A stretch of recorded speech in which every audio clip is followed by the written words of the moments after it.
Sa mga kaboxing, this is Boy Kalawang TV. So matapos nga pong manalo mga idol ni Shakur Stevenson kontra William Cepeda kanina na ginanap sa New York City via unanimous decision, ay nagbigay na nga po ng pahayag itong si Shakur Stevenson patungkol sa video na nasaktan siya sa pagjab ni itong si William Cepeda mga idol. At dito sinabi nga po mga idol ni Shakur Stevenson sa Fight Hub TV na pagjab po daw ni William Cepeda sa kanya ay na out of balance po daw siya, kaya nagmukhang nasaktan po daw siya dun sa suntok ni William Cepeda. Pero kung nasaktan naman po daw siya mga idol, sasabihin naman po daw niya ang totoo kung talagang nasaktan siya. Pero iba po daw talaga yung nakalaban niyang fighter na si William Cepeda, dahil binigyan nga po daw siya ng experience nito at kakaibang level na laban kanina sa taas ng lona. At pakinggan po natin mga idol itong sinabo ni Shakur Stevenson sa Fight Hub TV. He threw a jab and I kind of was off balance, and when I was off balance he kind of kept throwing, so it looked like I was hurt, but I promise you if I was hurt I would tell y'all. My opponent was a hell of an opponent. He came here, he pushed me to another level.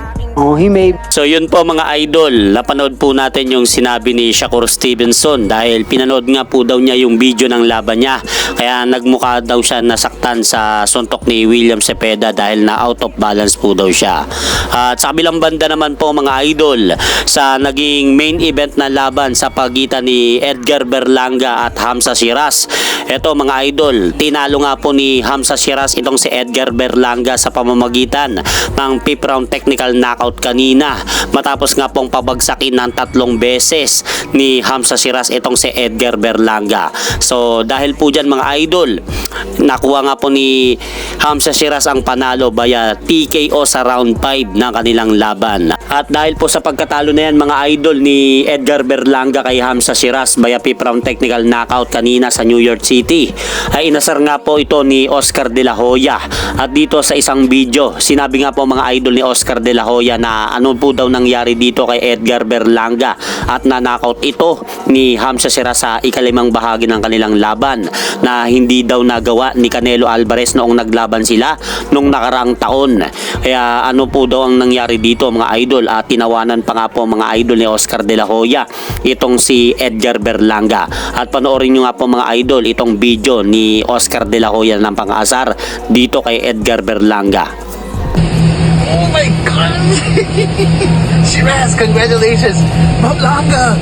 Oh my God, you got knocked out!